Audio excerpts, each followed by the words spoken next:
In this video, I will be showing you how to add an icon to your floating action button. If you don't know how to create a floating action button, I recommend that you click the video that pops up on the top of the screen. So what we're going to do first is head over to Drawable, which is right here, and we're going to right click it. Once you right click it, you're going to go over here to hover over New, and then you're going to go all the way down to Vector Asset.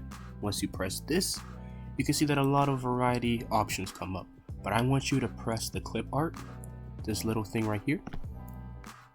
And while we wait for it to load up, you can see that there's a lot of icons here. And you can even search, you can type anything. Let's say I want to put add. You can see there's a lot of things that comes up.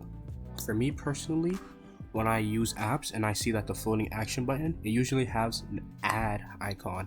So let's just use this for practice. So we're just gonna select this and press OK.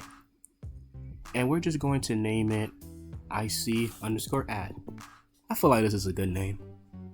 And if you want to change the color, you can just press this and pick any color you want, but I'll just leave it at black.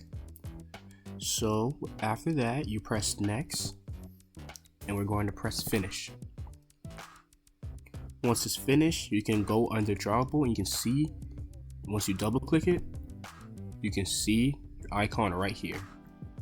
Now let's head over back to Activity Main. And what we're going to do to input this icon on top of it, we're going to type SRC. Once you type SRC, it should already have Android coming before it, so you can have the proper code. And we're just going to type at Drawable. Oh, you can see that it already has our image right here, so we're just going to double click this. And as you can see, our icon is added. If you enjoyed this video, I recommend that you go to my channel and check out my other tutorials. MaskedProgrammer out.